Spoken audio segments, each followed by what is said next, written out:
Bismillahirrahmanirrahim. Assalamualaikum warahmatullahi wabarakatuh. Waalaikumsalam. Oke, terima kasih Sofian dan teman-teman semuanya. Hari ini kita akan melanjutkan kuliah ya, yang sempat tertunda. Itu kita masih tentang sejarah perang di Indonesia ya, setelah kedatangan sekutu. Jadi kedatangan sekutu di Indonesia itu di bulan September 1945 itu menimbulkan kekecewaan dari pihak Indonesia.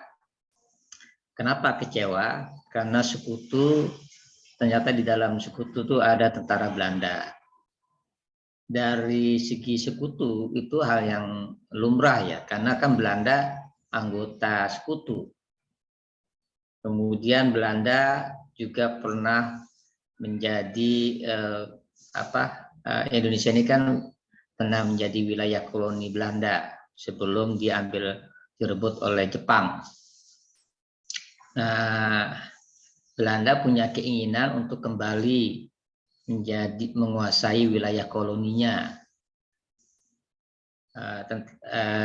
Tentu saja dengan menjadi anggota sekutu dalam melucuti persenjataan tentara Jepang di Indonesia, mantan musuhnya, juga membebaskan tentara dan warga sipilnya yang ditahan oleh penduduk Jepang di Indonesia. Tapi dari segi Indonesia berkeberatan. Berkeberatannya kenapa? Karena Indonesia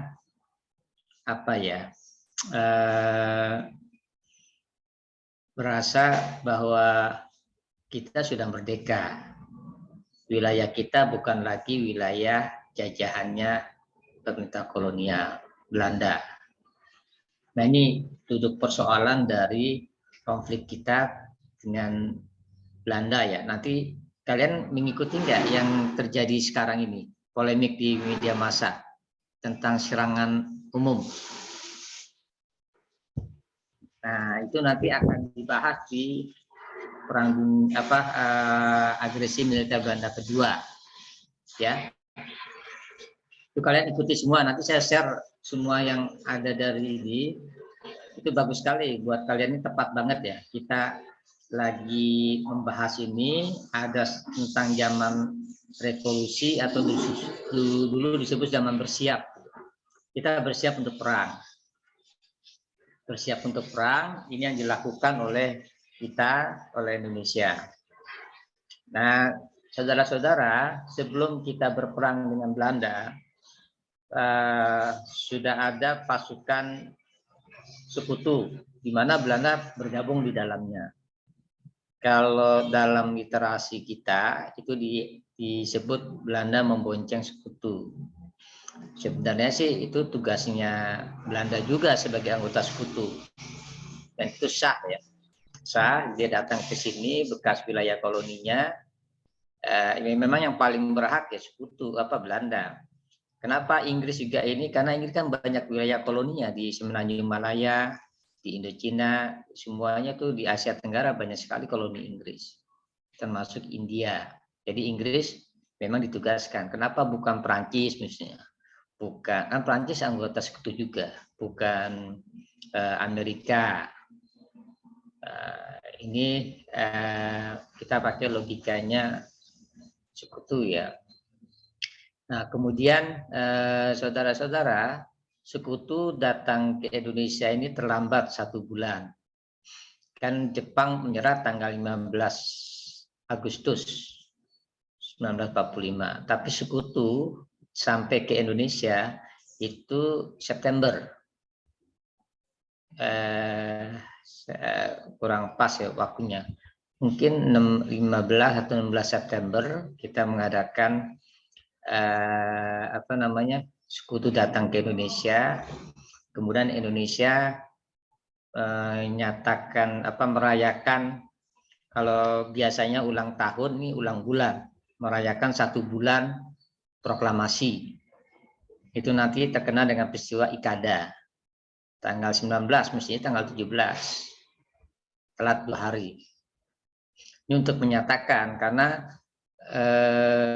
proklamasi kita tanggal 17 Agustus 1945 itu ternyata waktu itu belum tersebar sampai ke seluruh dunia. Bahkan seluruh Indonesia aja masih banyak yang belum mendengar.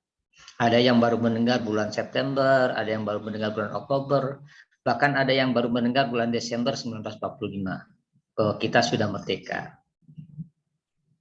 Karena sangat cepatnya sesuai dengan teks proklamasi dalam waktu yang sesingkat-singkatnya. Singkat benar itu proklamasinya cuma berapa menit? 10 menit ya. Nah, saudara-saudara, kita kemudian di Jakarta di lapangan Ikada. Lapangan Ikada itu sekarang kalau kalian tahu tuh lapangan Monas. Itu lapangan Ikada, disitulah kita merayakan hari 1 bulan kita merdeka. Untuk apa? Untuk memberitahu kepada sekutu bahwa kita merdeka. Dan ini ternyata sekutu dan dimotori oleh Belanda tidak mengakui bahwa kita merdeka tanggal 17 Agustus 1945. Menurut mereka proklamasi tidak ada dan itu hanya buatan Jepang. Kenapa? Karena Soekarno-Hatta itu kan pernah bekerja untuk Jepang. Seluruh anggota PPKI kan bekerja untuk Jepang. Dilantik oleh pemerintah Jepang. Jadi logikanya ya wajar juga kalau Belanda menganggap itu buatan Jepang. Nah, ini yang terjadi. Nah, kemudian saudara-saudara, seperti yang pada kuliah awal-awal ya, saya khawatir kalian lupa. Jadi tugas sekutu itu ada 3. Yang pertama, melucuti tentara Jepang. Kan tentara Jepang masih bersenjata di Indonesia. Jepang itu menyerah tanggal 15 Agustus secara mendadak. Dan tidak semua panglima tentaranya menyetujui itu.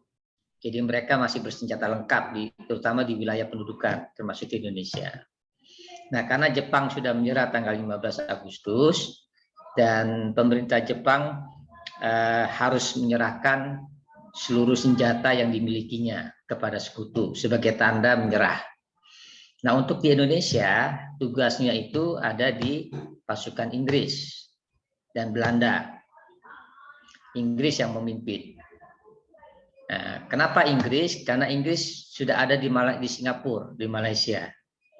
Jadi sementara awalnya kan Amerika, tapi Amerika langsung ke Jepang. Jadi langsung ke pusatnya. Nah, itulah yang menyebabkan Inggris menjadi diserahkan tugas untuk menyelesaikan ini. Tetapi antara Inggris dan Belanda, pemerintahnya itu ada kesepakatan bahwa Inggris akan menyerahkan wilayah Indonesia kepada Belanda. Kesepakatan ini sebenarnya bukan hal yang pertama. Dulu pada zaman Thomas Ramves juga begitu ya. Masih ingat ya kalian ya?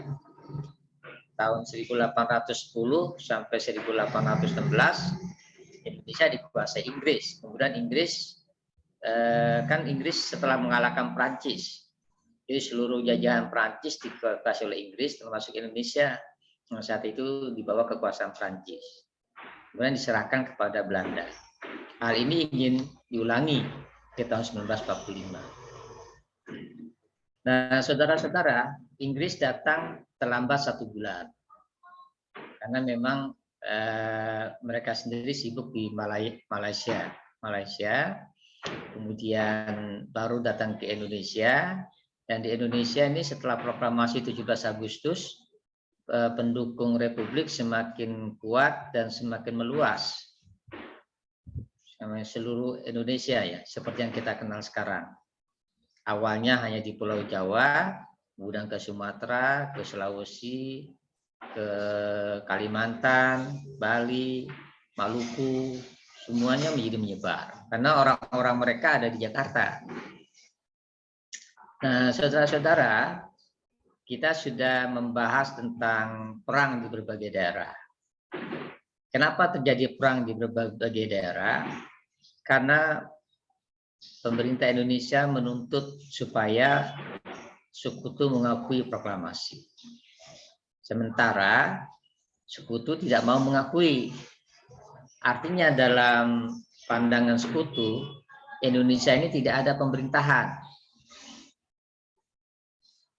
Jadi masih pemerintahan Jepang yang kalah perang. Dan karena itu Jepang sejak awal tidak boleh melakukan hal-hal yang sifatnya strategis mengubah keadaan. Harus menjaga status quo. Apa status quo-nya? Bahwa Indonesia di wilayah Jepang. Nah, kan tadi tugas Sekutu pertama menangkap tentara Jepang dan melucuti senjatanya. Kenapa? Supaya mereka tidak bisa melawan lagi. Yang kedua, mengembalikan tentara Jepang ke Jepang sana, ke negerinya yang ada di Indonesia. Yang ketiga, membebaskan tawanan perang yang ditawan oleh tentara Jepang dari tahun 42 sampai 45. Itu yang paling banyak tentunya orang Belanda. Tapi di Indonesia saat itu ada juga orang Inggris, ada juga orang Amerika, ada orang Eropa yang bekerja di Indonesia. Dan warga sipil koloni yang ditahan oleh Jepang, semua rata-rata keturunan Eropa itu ditahan. Di Jakarta tuh ada tahanannya, di Jakarta Barat terutama yaitu ditahan sana. Kemudian hampir di seluruh wilayah Indonesia itu ada tahanan-tahanan Belanda. Tahanan-tahanan Jepang ya, Jepang yang warga Eropa, itu disebut dengan interniran, bukan internitan ya. Di interniran itu artinya orang yang ditahan, dan itu harus dibebaskan. Persoalannya kan Sekutu tidak tahu penjaranya ada di mana, karena itu tersembunyi, dan itu ada di wilayah-wilayah yang dikuasai oleh pendukung Republik, pendukung Indonesia, itu dikuasai semua wilayah itu.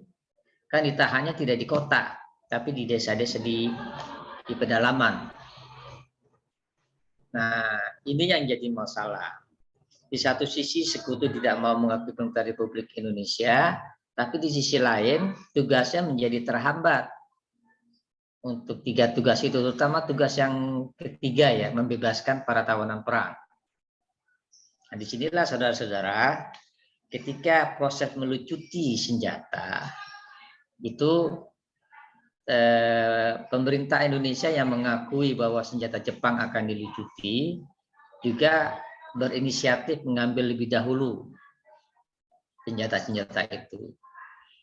Nanti ada studi yang mengatakan di beberapa daerah tentara Jepang lebih suka menyerahkan senjata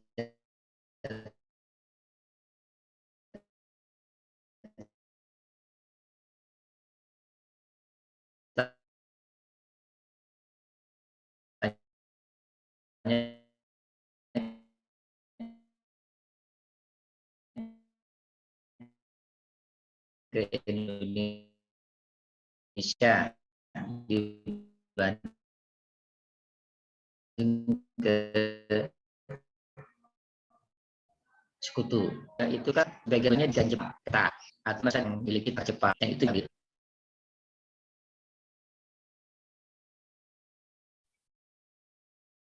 Ada masalah ya? Iya Pak, suaranya putus-putus. Oh, putus-putus ya? Ya, sekarang suaranya masih putus-putus ya? Sudah putus-putus masih. Oh, berarti kalian tidak begitu jelas ya dengan suara saya tadi? Iya, tadi kurang jelas. Oh, oke. Saya ulangi lagi deh ya. Saya ulangi lagi. Ya, sambil saya rekam juga di sini. Voice. Sebentar ya. Sebentar. Ya. Saya mau rekam juga kalau begitu, kalau memang tidak jelas ya. Ini tidak jelas ya, Gus ya. Oke, sebentar saya cari perekam saya.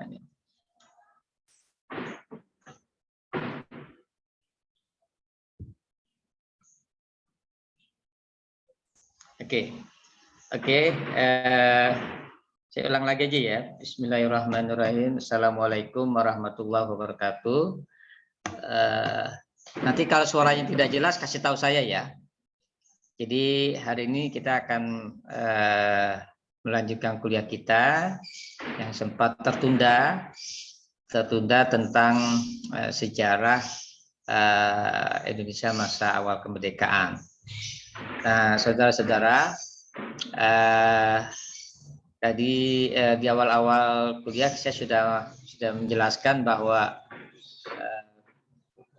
peristiwa 1945 ini sekarang ini banyak dibicarakan orang, termasuk yang terakhir itu tentang serangan umum 1 Maret 1949. Saya meminta kalian untuk mengikuti peristiwa ini di media massa ya, maupun media sosial, dan nanti kita diskusikan. Ya, kita diskusikan karena baik buat menambah wawasan kalian. Nah, di awal-awal kuliah saya sudah mengatakan bahwa persoalan kita di tahun 45 itu berkaitan dengan situasi Perang Dunia Kedua. Jadi pada tanggal 15 Agustus 1945, Jepang menyerah kalah kepada pemerintah Sekutu. Nah, pada awalnya wilayah Indonesia ini berada di bawah Amerika Serikat dan Australia. Cuma karena Amerika Serikat langsung menuju ke Jepang, sehingga wilayah Indonesia diserahkan kepada Inggris. Nah, kan ada pertanyaan, kenapa harus Inggris? Kenapa tidak anggota sekutu lain, misalnya Perancis? Nah, ini kaitannya dengan pemerintah Inggris punya wilayah koloni di Asia Tenggara yang dikuasai oleh Jepang. Dari mulai India kan Asia Selatan, kemudian di Asia Tenggara termasuk Malaysia, itu dulu dikuasai Jepang, kemudian diambil alih oleh Inggris. Nah, saudara-saudara, bagaimana keterlibatan Belanda di dalam kasus ini? Saudara, seperti saudara ketahui bahwa Belanda itu adalah anggota sekutu. Anggota sekutu, sehingga sangat wajar kalau Belanda dilibatkan dalam proses pengambil alihan Indonesia oleh sekutu. Nah, yang dalam literasi kita dikatakan Belanda membonceng sekutu. Nah, saudara-saudara, persoalan lainnya adalah sekutu ternyata tidak punya kemampuan untuk segera sampai ke Indonesia. Jadi perlu waktu 1 bulan pemerintah Inggris mengirim pasukan besarnya ke Indonesia. Karena dia disibukkan di Malaysia sebenarnya. Jadi 1 bulan. Nah, dalam waktu 1 bulan ini pendukung Republik Indonesia semakin kuat dan meluas. Jadi rupanya tanggal 17 Agustus 1945 berita tentang kemerdekaan Indonesia tidak tersebar luas ke seluruh dunia. Termasuk ke seluruh Indonesia ya, karena di Indonesia ini ada yang baru mendapatkan informasi Indonesia merdeka bulan September, ada bulan Oktober, bahkan ada yang bulan Desember 1945. Nah, saudara-saudara, sekutu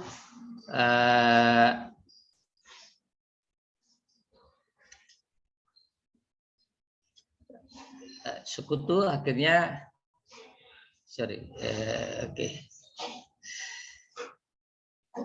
sekutu kemudian ada di Indonesia 1 bulan setelah Jepang menyerah, sementara 2 hari setelah Jepang menyerah, Indonesia menyatakan kemerdekaannya. Nah, saudara, tugas sekutu seperti yang di awal kuliah saya katakan ada 3. Yang pertama adalah melucuti persenjataan tentara-tentara Jepang sebagai tanda bahwa Jepang menyerah. Kan sebagai tanda Jepang menyerah, dia harus menyerahkan seluruh senjatanya supaya tidak bisa melawan lagi. Kenapa ini harus dilakukan? Karena tentara Jepang di wilayah pendudukannya di luar Tokyo itu masih bersenjata lengkap. Artinya mereka masih punya kemampuan untuk menyerang. Nah, untuk menghilangkan kemampuan itu, maka tentaranya senjatanya harus diambil. Yaitu tugas sekutu. di seluruh wilayah pendudukan Jepang di Asia Timur. Asia Timur itu membentang dari Indonesia sampai ke Cina. Kemudian yang kedua, setelah senjatanya diambil, tentara Jepang itu dipulangkan sebagai tawanan ke negeri Jepang. Nanti para pemimpinnya diadili sebagai penjahat perang, tetapi anak buahnya dipulangkan ke Jepang. Yang ketiga, tugas sekutu itu adalah membebaskan para tawanan yang ditahan oleh Jepang selama Perang Dunia Kedua tahun 42 sampai 1945, 3 tahun setengah ya, 3 tahun setengah. Jepang menguasai Indonesia dan Jepang melakukan penangkapan besar-besaran terhadap birokrasi pemerintah kolonial Belanda dan seluruh orang Eropa yang ada di Indonesia. Tidak hanya tentara dan pegawai pemerintahnya saja, tapi pegawai swasta juga ditahan, bahkan warga sipil ditahan. Ditahan di penjara, umumnya penjaranya itu berada di pinggir kota, bahkan ada yang pedalaman. Nah, sekutu punya tugas itu. Wilayah-wilayah yang saya sebutkan tadi de facto-nya dikuasai oleh tentara Republik atau laskar-laskar pendukung Republik Indonesia. Ya, pedalaman. Sekutu hanya menguasai wilayah perkotaan. Nah, disinilah terjadi masalah. Misalnya tentang penyerahan senjata. Jadi pemerintah Republik Indonesia tahu bahwa Jepang akan menyerahkan senjatanya ke sekutu.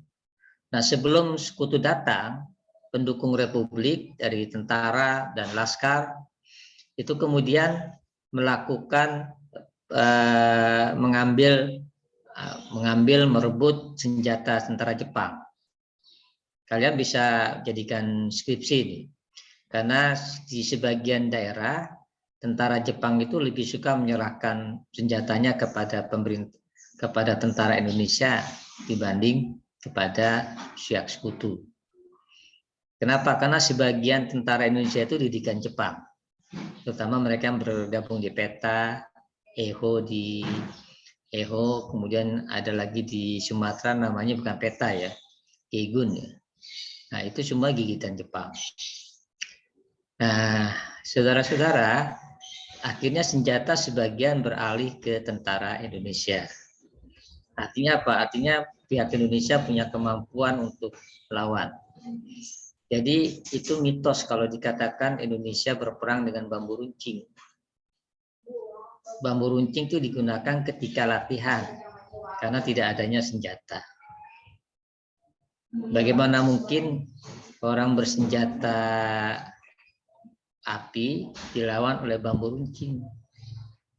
Nah, bambu runcing itu adalah ketika mereka dilatih oleh Jepang menggunakan bambu runcing. Tapi ketika perang, mereka menggunakan senjata sungguhan, senjatanya Jepang. Terjadi tembak-menembak. Dan biasa dalam perang, kalau menang kan senjata musuh diambil. Perang dengan Belanda, dengan sekutu dengan Inggris, yang mati kemudian temannya lari, diambil senjatanya. Itu yang terjadi ya. Jadi kita harus rasional. Tidak mungkin kita berperang dengan bambu runcing melawan senjata api. Kita pakai senjata juga. Dari mana senjatanya? Yang merebut, terutama dari tentara Jepang. Kan kita tahu, tentara Republik tahu di mana pusat gudang-gudangnya persenjataan Jepang. Nah, mereka dilatih di sana. Nah, di awal-awal kita sudah membahas perang terbesar kita di Surabaya. Nah, kalian dalam Surabaya juga banyak terjadi mitos-mitos yang kalian masukkan di dalam hati-hati dengan mitos itu. Dan hari ini kita akan membahas yang terjadi di Padang dan di mana hari ini, Agus? Di Bandung, Pak. Nah, Bandung, Lautan Api. Padang dan Bandung, Lautan Api. Di seluruh daerah, saya ceritakan dulu ya. Tentara Inggris ini berbasis angkatan laut. Jadi mereka kirim ke Indonesia itu lewat laut, lewat pelabuhan. Nah, pelabuhan-pelabuhan besar itu menjadi tempat berlabuhnya pasukan Inggris, yang di dalamnya juga bergabung pasukan sekutu. Karena Inggris datang sini atas nama sekutu, bukan atas nama Inggris. Nah, Belanda sebagai anggota sekutu merasa punya hak ikut-ikut di dalam pengambil alihan wilayah koloni yang dikuasai Jepang. Nah, saudara-saudara, Jepang itu kalah, kemudian Inggris mengirim pasukan yang ada di Malaysia, dia kirim ke beberapa pelabuhan besar di Indonesia, terutama yang tugasnya dia itu menguasai Jawa dan Sumatera. Nah, wilayah timur sudah dikuasai oleh Australia dan Amerika. Ya. Nah, wilayah timur itu misalnya Sulawesi, Kalimantan itu dikuasai sama Australia, Amerika selama Perang Dunia Kedua. Nah, Jepang waktu itu bertahan di wilayah Sumatera dan Jawa. Yang terakhir tidak jadi diserang oleh Amerika karena Amerika lebih tertarik menyerang Jepangnya langsung, Tokyo. Nah, saudara-saudara, di Pulau Jawa dan Sumatera ini ada beberapa pelabuhan besar. Di Sumatera yang terbesar ini ada di Belawan, di Medan, kemudian ada Teluk Bayur di Padang, kemudian di Jawa itu ada Tanjung Priok, itu paling besar, kemudian Tanjung Priok di Jakarta ya, kemudian Pelabuhan Tanjung Emas di Semarang, dan Pelabuhan Tanjung Perak di Surabaya. Nah, itu satu batalion itu. Bukan batalion ya, satu brigade diirikan. Tetapi karena sangat luasnya wilayah Indonesia, maka Inggris memerlukan beberapa brigade untuk satu provinsi. Nah, Inggris sama dengan pemerintah Belanda tidak mengakui proklamasi 17 Agustus 1945. Dalam pandangan Inggris dan Belanda bahwa Indonesia adalah wilayah pendudukan Jepang. Karena Jepang sudah kalah perang, makanya wilayah itu harus dikuasai sama Indonesia, sama Belanda. Nah, antara pemerintah Inggris dan Belanda itu ada kesepakatan.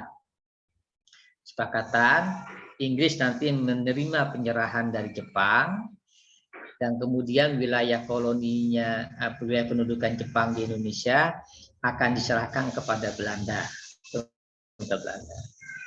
Dan ini bukan hal yang pertama kali perjanjian Inggris dan Belanda di Indonesia. Dulu di awal-awal abad 19, ketika Belanda kalah dengan Perancis, dikuasai oleh Perancis, termasuk Indonesia dikuasai Perancis. Tahun 1800 sampai 1810 dikuasai oleh Perancis. Kemudian Perancis kalah perang dengan Inggris, dan Inggris menguasai wilayah Indonesia selama 5 tahun, dari 1810 sampai 1815. Nanti 1816 diserahkan lagi kepada Belanda. Jadi mereka sudah punya pengalaman untuk penyerahan itu. Tapi di tahun 45 kondisinya berbeda. Kondisinya berbeda karena Indonesia ada di situ, Indonesia sudah merdeka dan punya kemampuan untuk melawan. Pertama, mereka sudah dilatih secara militer oleh Jepang. Kemudian mereka punya senjata Jepang. Nah, inilah yang nanti memicu perang di berbagai daerah melawan Inggris. Nah, nanti Inggris menyadari bahwa dia tidak mungkin dapat menyelesaikan tugasnya tanpa bantuan pemerintah Indonesia, karena wilayah pedalaman di luar kota dikuasai oleh wilayah Indonesia, para tentara. Nah, saudara-saudara, perang terjadi di berbagai tempat yang saya sebutkan tadi. Medan Area sudah dibahas ya, Agus ya. Medan area minggu lalu kita bahas, Surabaya sudah dibahas, kemudian sekarang kita akan bahas di Padang. Padang ini skalanya lebih kecil dibanding Medan area. Jadi kemudian kita akan lihat Bandung. Bandung itu skalanya besar ya, karena di Bandung ini ada pusat markas besar Belanda itu ada di Bandung, di Kalijati. Yang sekarang jadi Bandara Internasional Jawa Barat. Nah, itu di sana Kalijati, dan Belanda ingin sekali menguasai kembali karena banyak fasilitas Belanda di sana.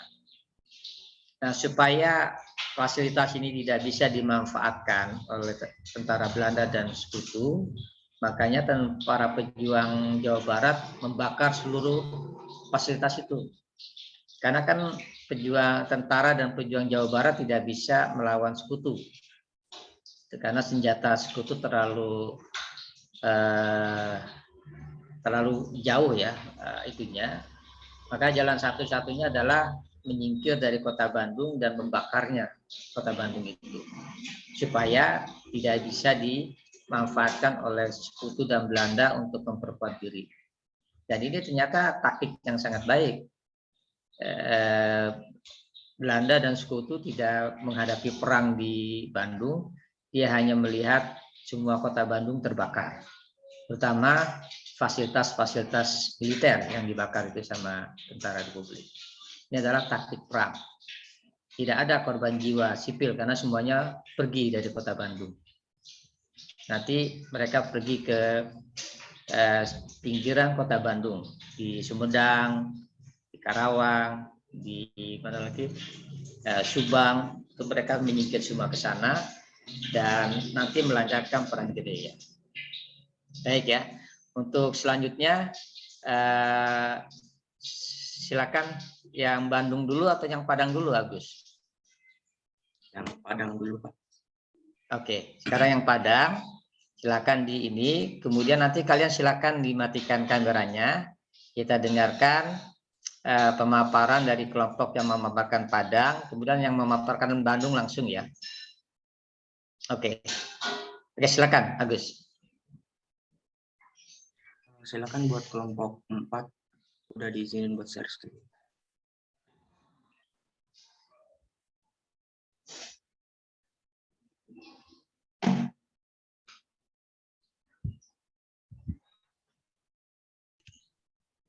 Ya, sudah terlihat kan ya?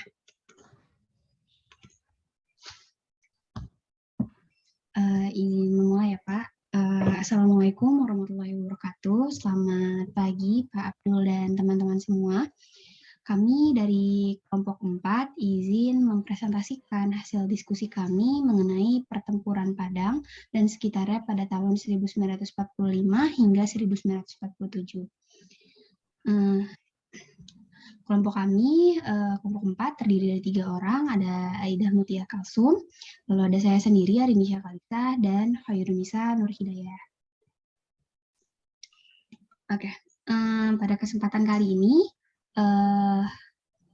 materi yang akan kami sampaikan ada 3, yaitu bagaimana penyebabnya, jadi mengapa sih pertempuran Padang dan sekitarnya itu dapat terjadi, lalu kronologinya, bagaimana kronologi Padang dan sekitarnya pada tahun 1945 hingga 1946, serta akhir dari perang ini, yaitu bagaimana sih akhir dari pertempuran Padang dan sekitarnya hingga tahun 1947.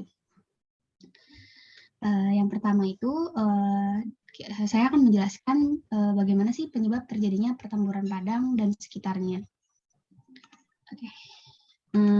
Jadi, seperti yang sudah dijelaskan tadi sama Pak Abdul Syukur, jadi semenjak Jepang menyerah untuk wilayah Indonesia, jadi di wilayah Indonesia itu dibentuk sebuah komando khusus, yakni Alice Force Netherlands East Indies, atau yang sering kita kenal sebagai AFNI, yang di mana berada di bawah komando Letnan Jenderal Sir Philip Christensen.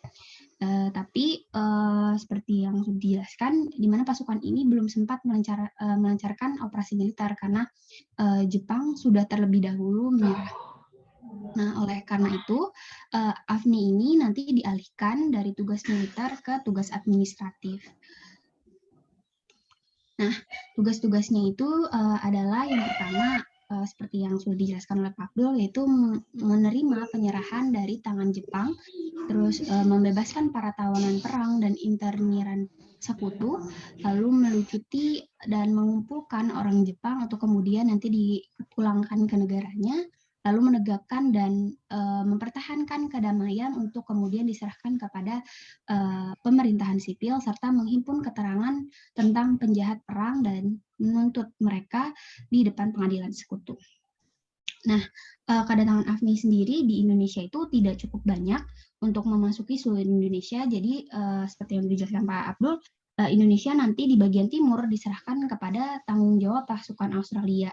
Sedangkan pasukan AFNI ini akan menjalankan tugasnya di Jawa dan Sumatera.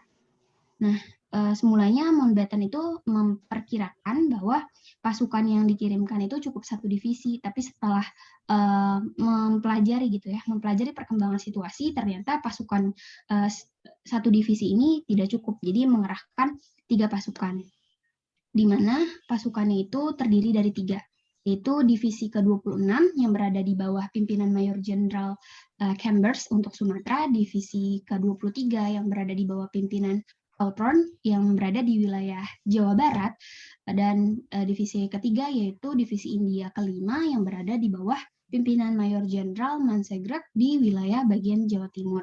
Nah, tapi pengiriman divisi-divisi ini tidak dapat dilakukan serentak sebab sekutu itu kekurangan kapal pengangkut. Nah, jadi pertama kali divisi-divisi ini dikirim pada September hingga sampai akhir Oktober 1945, yaitu sekutu sudah mendarat di 3 pelabuhan utama di Jawa, yaitu Jakarta, Semarang, dan Surabaya, serta di 3 kota pelabuhan utama di Sumatera. Nah, kembali ke pembahasan awal, yaitu kita membahas mengenai pertempuran di Padang. Kenapa sih sekutu memilih Padang? Jadi dalam buku Peranan Desa di Sumatera Barat milik Kemendikbud yang saya baca, jadi sebelum mendarat di Teluk Bayur, pihak Inggris ini telah mendapat informasi yang cukup membesarkan hati mereka gitu mengenai daerah yang akan mereka tempati. Itu mereka menerima informasi bahwa kekuatan Belanda di Sumatera ini cukup baik, bahkan penduduk di daerahnya itu sepenuhnya diurus oleh pemerintahan sipil Belanda. Tapi sayangnya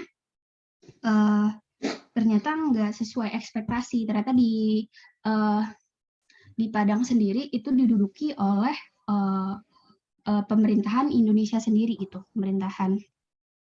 Iya. Jadi mereka menemukan beribu-ribu pemuda yang berkobar-kobar hasil pendidikan militer Jepang dengan meneriakan kata merdeka dan sangat anti Belanda yang kemudian berkembang juga menjadi anti Inggris. Nah, penyebabnya adalah pertempuran ini terjadi akibat respon akibat dari kedatangan tentara sekutu yang ternyata di antara tentara sekutu tersebut terdapat Belanda dan Nika yang menegakkan kembali keberadaan Belanda di Indonesia atau eksistensi Belanda ini mulai muncul lagi di Indonesia. Jadi ini menyebabkan pertempuran ini. Nah, jadi sekilas saya akan menjelaskan. Jadi kedatangan Inggris ke Sumatera Barat oleh pertama ya pasukan Inggris yaitu Lincoln Fifth Regiment, di mana berada di bawah pimpinan Brigadier Hutchinson itu tiba pada tanggal 13 Oktober mendarat di Pelabuhan Teluk Bayur. Itu pelabuhan yang ada di Sumatera Barat. Nah, pada hari kedua itu 2 hari setelahnya pasukan Inggris ini membuat kesepakatan, di mana kesepakatan Inggris dengan pemerintah di Sumatera Barat pada hari pertama itu adalah pasukan hanya bertugas menjalankan tugas-tugas sekutu. Dan kedua, tidak akan mencampuri urusan pemerintahan Indonesia. Dan yang ketiga, akan berkonsultasi terlebih dahulu dengan pemerintahan RI sebelum bertindak melakukan sesuatu. Di pertemuan kedua itu, kesepakatan juga terjadi di mana pemerintahan Inggris juga meminta bagian wilayah gitu ya, kayak kantor presiden gitu, kesediaan pemerintah Sumatera untuk meminjamkan kantor residen yang akan digunakan sebagai kantornya si Inggris sekutu. Nah, tapi respon dari orang Indonesia sendiri di buku SNI jilid 6 itu menafsirkan bahwa permintaan itu sebagai pengakuan Inggris terhadap kekuasaan de facto pemerintahan RI. Jadi dianggap ya udah nggak apa-apa. Mungkin ini adalah salah satu respon de facto dari pemerintahan Inggris, pengakuan pemerintahan Inggris kepada pemerintahan Republik Indonesia. Nah, sayangnya Inggris ini tidak menaati seluruh kesepakatan yang ada. Tadi kan dijelaskan kalau mereka akan berkonsultasi dulu, terus gak akan mencampuri urusan pemerintahan yang ada di Sumatera Barat. Tapi ternyata mereka pertama menggeledah rumah-rumah penduduk untuk mencari senjata, lalu mengobrak-abrik kantor Balai Penerangan Pemuda Indonesia, dan mereka juga tahanan yang ada di sana menduduki gedung-gedung secara paksa dengan perlindungan Inggris, dan yang terakhir menggeledah bahkan membakar rumah-rumah penduduk. Nanti kronologi lebih jelasnya akan dijelaskan oleh rekan saya.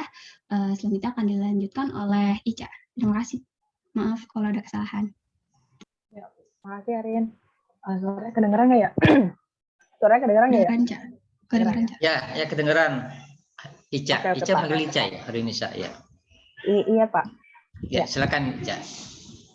Selanjutnya adalah kronologi pertempuran Padang dan sekitarnya yang terjadi pada tahun 1945 sampai tahun 1946. Next aja, Arin ya. Nah, tadi seperti yang sudah dijelaskan oleh Arin, jadi pada tanggal 13 Oktober tahun 1945, pasukan Inggris yakni Lincoln Regiment di bawah pimpinan Brigadir Hutchinson mendarat di Pelabuhan Teluk Bayur. Nah, sebenarnya pada masa kolonial, Pelabuhan Teluk Bayur ini merupakan pelabuhan yang sangat penting karena menjadi salah satu pusat perdagangan dengan negara-negara lain. Lalu pelabuhan ini juga sebenarnya sudah lama ada di Padang, tapi dalam sebuah artikel dituliskan dahulu Pelabuhan Teluk Bayur ini tidak berbentuk seperti pelabuhan pada umumnya. Nah, baru pada tahun 1888 mulai direnovasi atau dibangun kembali oleh pemerintah. Lalu dalam sejarahnya di Padang ini Pelabuhan Teluk Bayur bukan menjadi satu-satunya pelabuhan yang ada di sana. Sebelumnya ini ada pelabuhan pertama yakni Pelabuhan Muaro Padang, tapi karena alasan kapasitas dan juga sungainya mengalami pendangkalan, akhirnya pelabuhan dipindah ke Pelabuhan Teluk Bayur. Nah, lalu Pelabuhan Teluk Bayur ini juga dihubungkan oleh jalur kereta api yang mana untuk mempermudah penyaluran rempah-rempah serta barang tambang. Nah, lalu setelah kedatangannya 2 hari kemudian, tadi Hutchinson dikatakan oleh Harin juga mengadakan pertemuan dengan pemerintah setempat menegaskan maksud dan tujuannya kepada Sumatera Barat, lalu pertemuannya juga dilakukan hingga 2 kali. Next, Rin. Nah, seperti di wilayah-wilayah yang lainnya, Inggris juga mulai melanggar kesepakatan yang telah disepakati oleh kedua belah pihak dan mulai mengganggu keamanan rakyat Padang seperti menggeledah rumah penduduk untuk mencari senjata, mengobrak-abrik kantor Balai Penerangan Pemuda Indonesia atau BPPI. Jadi BPPI ini merupakan sebuah perkumpulan yang menghimpun para pemimpin pergerakan pemuda dan juga rakyat Padang yang dibentuk pada tanggal 19 Agustus tahun 1945 yang tadinya itu sebagai pemerintahan lokal. Lalu ada menurunkan bendera merah putih di berbagai tempat, juga membebaskan tentara Belanda yang sebelumnya menjadi tahanan. Nah, tentara Belanda yang dibebaskan ini kemudian dipersenjatai oleh Inggris, lalu seperti yang sudah dijelaskan oleh Arin, mulai menduduki beberapa tempat secara paksa. Salah satunya itu adalah gedung sekolah teknik yang ada di Simpang Haru. Bahkan dikatakan juga Belanda sampai memukuli kepala sekolah dari sekolah tersebut. Nah, tindakan Belanda yang seperti itu akhirnya mendapat serangan atau mendapat balasan gitu dari pemuda serta TKR. Serangan ini dilakukan pada tanggal 17 November tahun 1945. Nah, mulai dari sini serangan balas-balasan antara kedua belah pihak itu tidak dapat dihindari. Dengan hal itu, Inggris membalas dengan masih menggeledah rumah-rumah penduduk, bahkan ada yang dibakar. Lalu beberapa pemuda juga ditangkap dan dipenjarakan. Next, Rin.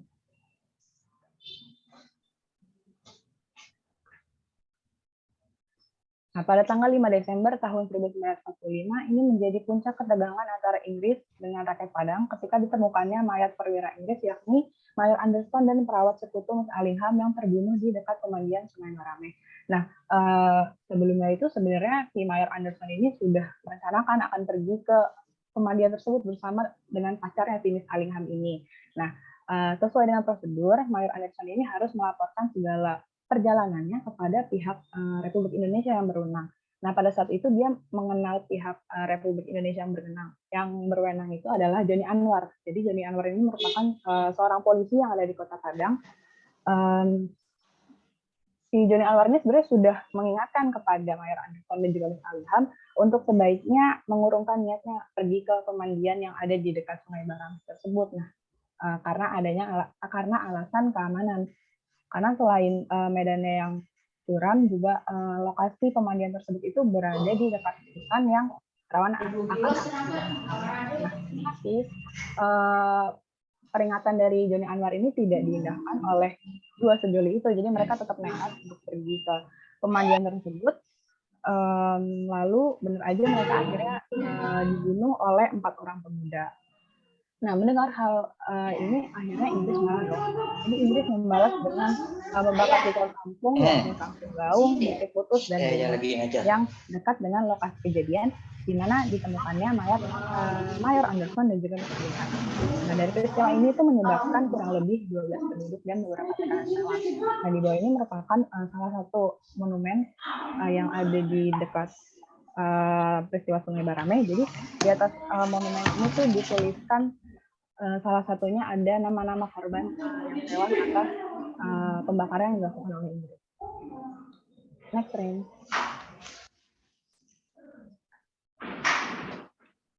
Pada tanggal 21 Februari tahun 1946, terjadi pertempuran yang cukup besar antara pasukan Inggris dengan rakyat Padang yang terjadi di Ribokaluang. Nah, pasukan TRI ini di bawah pimpinan Ahmad Hussein berhasil menghancurkan beberapa pos pertahanan Inggris dan membongkar gudang senjatanya. Nah, pada malam harinya terjadi serangan kembali yang mengakibatkan Inggris terpaksa menarik pasukannya dari Ribokaluang. Serangan malam ini dilancarkan oleh pasukan Kuranji atau Inggris menyebutkan dengan The Tiger of Kuranji. Nah, pasukan Kuranji atau dikenal sebagai Harimau Kuranji atau dikenal juga sebagai Hizbullah Kuranji merupakan pasukan yang dikatakan oleh Buya Hamka sebagai pasukan cabang Muhammadiyah yang ada di Padang Panjang. Nah, Hizbullah sendiri ini berarti pasukan atau tentara Allah. Lalu Kuranji ini merupakan nama kecamatan yang ada di Kota Padang. Jadi Muhammadiyah pada saat itu di Padang memang cukup terkenal. Mungkin hingga saat ini juga Muhammadiyah masih terkenal di Kota Padang. Next time.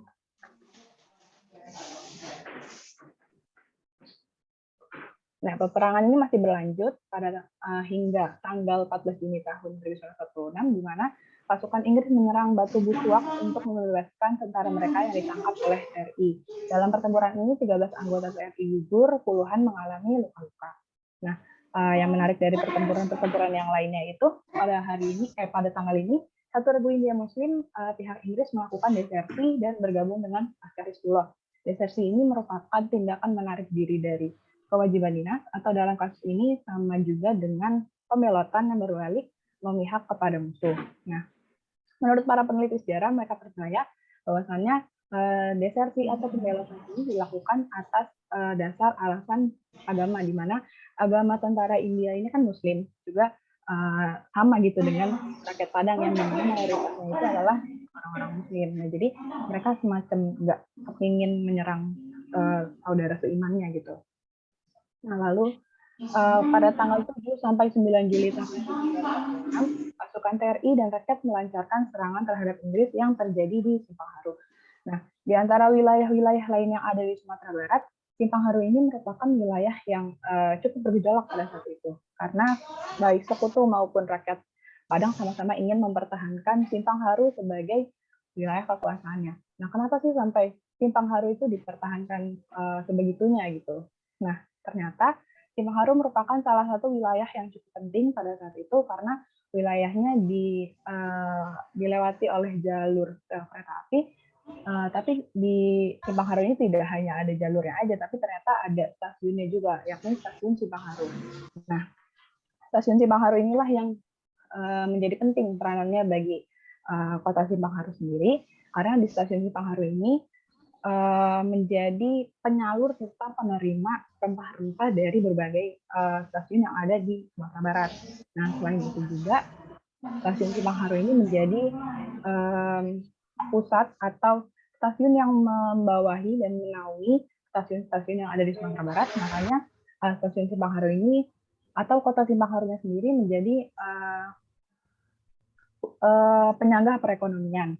Nah, selain ada stasiun, di Kota Simpang Haru sendiri ini ternyata dilengkapi dengan bengkel kereta juga, bengkel kereta yang dibangun tepatnya di Jalan Sawahan. Nah, mungkin karena lokasinya yang cukup strategis dan juga memiliki peran yang sangat penting, Kota Simpang Haru ini menjadi alasan bagi Inggris untuk mempertahankan Kota Simpang Haru. Nah, pada hari ketiga terjadinya pertempuran ini, ada pertempuran jarak dekat yang mengakibatkan Simpang Haru harus ditinggalkan oleh Inggris. Jadi rakyat ini berhasil mengusir Inggris dari sana. Lalu yang di sebelah kanan ini merupakan gambar monumen peringatan, yakni Tugu Simpang Haru yang dibangun untuk mengenang aksi perjuangan dalam mempertahankan kemerdekaan. Next, Rin. Nah, tapi pertempuran belum berakhir. Pada tanggal 28 Oktober tahun 1946, pertempuran terjadi sejak pukul 00 sampai pukul 05, yang mana pagi harinya rakyat Padang ini sedang melakukan persiapan untuk Sholat Idul Fitri. Nah, si Inggris juga sudah bersiap untuk menyerang, namun tidak dijelaskan mengapa akhirnya Inggris membatalkan penyerangan tersebut. Ya, mungkin cukup sekian dari saya. Selanjutnya akan dilanjutkan oleh rekan saya yang lain. Terima kasih. Baik, terima kasih Ica atas penjelasannya. Sini saya akan melanjutkan penjelasan dari rekan saya mengenai akhir pertempuran Padang dan sekitarnya hingga tahun 1947. Kenapa sampai 1947? Jadi sebenarnya yang saya akan jelaskan ini sebelum terjadinya agresi militer Belanda yang pertama. Boleh dilanjut, Rin? Nah, jadi ketegangan pasukan Padang dengan Inggris yaitu Sekutu mereda begitu saja karena Inggris ini pergi meninggalkan Padang setelah Belanda mengambil alih kedudukannya pada bulan November 1946. Jadi otomatis pertempuran rakyat Padang dengan pasukan Inggris yaitu Sekutu berakhir begitu saja karena Inggris itu pergi meninggalkan Padang. Selanjutnya, mengambil alihan pengawasan kota Padang dari Inggris. Jadi sebenarnya pasukan Belanda ini sudah datang ke Padang sejak bulan September 1946, guna mengambil alih pengawasan kota Padang dari tangan Inggris. Nah, serah terima antara pasukan Inggris juga dengan pasukan Belanda ini dilangsungkan pada tanggal 28 November 1946. Nah, pasukan yang ditugaskan untuk melaksanakan pengambil alihan tersebut adalah pasukan Brigade U Belanda yang sebelumnya bertugas di front-front Jakarta dan juga sekitarnya. Namun, mereka ini ditarik dan dipindahkan ke Padang untuk menggantikan pasukan Inggris. Nah, pasukan Inggris ini, pasukan Brigade U ini berada di bawah pimpinan Kolonel J.W. Slater. Boleh selanjutnya, Rin. Nah, jadi pada awalnya Belanda ini setelah mengambil alih kekuasaan dari tangan Inggris hanya bertindak sebagai pengganti Sekutu. Akan tetapi karena keinginan kuat untuk menegakkan kembali pemerintah kolonial Hindia Belanda di Padang, pasukan Belanda ini secara sepihak mulai bergerak menduduki tempat-tempat strategis di pusat kota Padang dan juga menyerbu markas TKR. Nah, akibat dari peristiwa tersebut, akhirnya pasukan RI pun membalas dengan melakukan serangan terbuka juga. Di sini bisa dilihat bahwa daerah Padang ini masih menjadi arena pertempuran. Dan hal yang berubah hanyalah lawan yang dihadapi oleh pasukan RI, yaitu dari yang sebelumnya Inggris hingga akhir tahun 1946 lawannya menjadi Belanda gitu. Nah, akibat masih seringnya terjadi pertempuran, banyak dari rakyat Padang yang akhirnya mengungsi ke daerah pedalaman.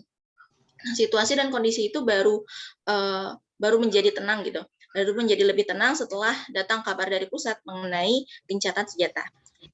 Selanjutnya, Arin. Nah, selanjutnya perundingan antara pihak RI dengan Belanda. Jadi sebelum menarik semua pasukannya, Inggris ini berusaha untuk mempertemukan pihak Republik Indonesia dengan Belanda dalam suatu meja perundingan. dan mendesak agar tercapainya sebuah kesepakatan di antara pihak RI juga dengan Belanda. Nah, dimulailah pada bulan Oktober 1946 perundingan dan disepakatilah suatu gencatan senjata di daerah Jawa juga Sumatera. Selanjutnya, pada tanggal 12 November 1946 di Linggarjati dekat Cirebon, Belanda ini mengakui Indonesia secara de facto atas Jawa, Madura, dan juga Sumatera. Nah, kedua pihak pun sepakat untuk bekerja sama dalam pembentukan negara Indonesia Serikat yang berbentuk federal pada tanggal 1 Januari 1949, yang di dalamnya Republik Indonesia ini akan menjadi salah satu di antara beberapa negara federal lainnya, dan Ratu Belanda akan menjadi pemimpin simbolis dari Uni Belanda Indonesia yang terdiri atas negara Belanda dan Indonesia Serikat. Nah, selanjutnya pada tanggal 11 Desember 1946 dilaksanakan pertemuan antara pihak Indonesia di Padang dengan Belanda. Untuk menjelaskan maksud dari persetujuan Linggarjati tersebut. Nah, di sini pemerintah pusat ini mengirim 3 orang ke Sumatera Barat untuk mengadakan pertemuan tersebut. Nah, dengan inti dari pertemuannya itu adalah pengakuan secara de facto Indonesia. Selanjutnya, Arin. Nah, jadi meski telah tercapai sebuah kesepakatan gitu, akan tetapi hal tersebut ternyata hanya berlangsung dalam waktu yang singkat. Karena Belanda yang merasa kedudukannya di Padang kuat secara terang-terangan menerjang adanya kerjasama administrasi Belanda dengan Indonesia di Padang. Nah, oleh karena itu, Belanda itu kemudian menentang keberadaan polisi RI yang berperan sebagai pemelihara keamanan, juga menguasai pos-pos polisi dan daerah demarkasi, serta meminta agar pos-pos Indonesia ditempatkan jauh dari garis demarkasi. Nah, garis demarkasi ini merupakan garis pemisah yang ditentukan dalam perundingan gencatan senjata oleh pihak yang berperang. Nah, di sisi Indonesia, di sini pihak Indonesia di Padang itu bersikeras untuk tidak menyetujui semua tuntutan yang Belanda yang jelas merugikan Indonesia gitu. Selanjutnya, Arin. Nah, ketegangan antara pihak Belanda dan Indonesia di Padang pun semakin meningkat gitu. Setelah Kolonel Ismail Lengah mengeluarkan pengumuman pembatalan gencatan senjata pada akhir bulan Desember 1946. Nah, pada akhirnya pertempuran kembali meletus antara Belanda melawan rakyat Sumatera Barat pada awal tahun 1947. Di sini Belanda mengerahkan persenjataan modernnya untuk melenyapkan kekuatan RI di Sumatera Barat, sedangkan pasukan RI hanya dapat mengandalkan persenjataan peninggalan dan juga rampasan dari Jepang. Nah, beberapa pertempuran pun terjadi selama awal tahun 1947 yang melibatkan banyak penduduk yang tidak bersalah. Selanjutnya, Arin. Nah, di sini ada akhir pertempurannya. Jadi, sementara pertempuran itu terus berlangsung selama awal tahun 1947, perundingan di tingkat pusat itu juga silih berganti.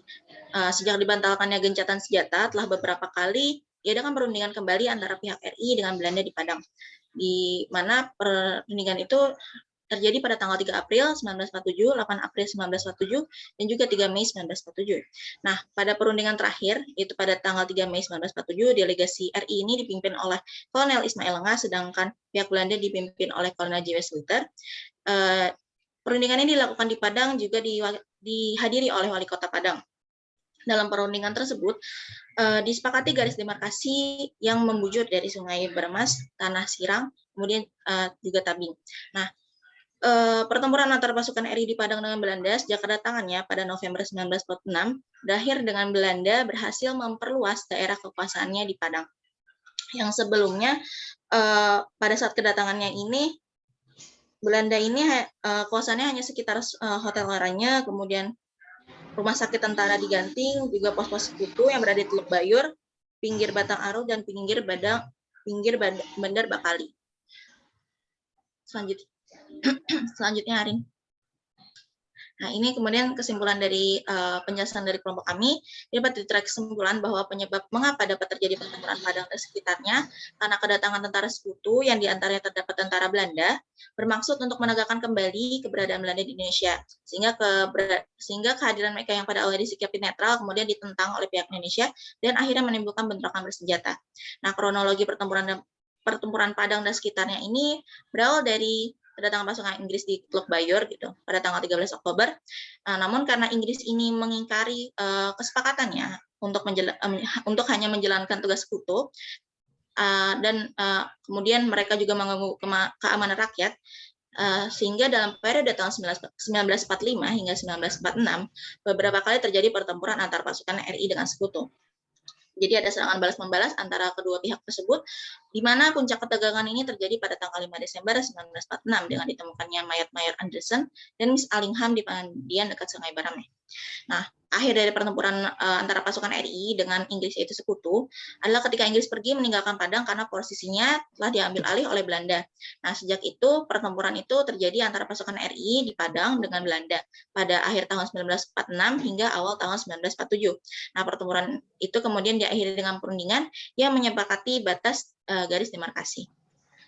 Kurang lebihnya seperti itu dari penjelasan dari kelompok kami. Selanjutnya, Arin. Berikut sumber referensi yang kami gunakan untuk membuat materi hari ini. Kurang lebihnya mohon maaf. Sekian dari kelompok kami. Assalamualaikum warahmatullahi wabarakatuh. Waalaikumsalam warahmatullahi wabarakatuh. Jangan ditutup dulu ya. Jangan ditutup dulu. Coba dari awal dibuka. Jadi gini, saudara-saudara kalian, kita bahas ini sampai 9:30. Setelah itu baru kelompok selanjutnya membahas tentang Bandung ya. Tentang Bandung. Oke, lanjut slide kedua. Ini secara umum baik ya, kelompok ini tentang Padang. Apa yang dipaparkan sangat baik, logikanya masuk ya.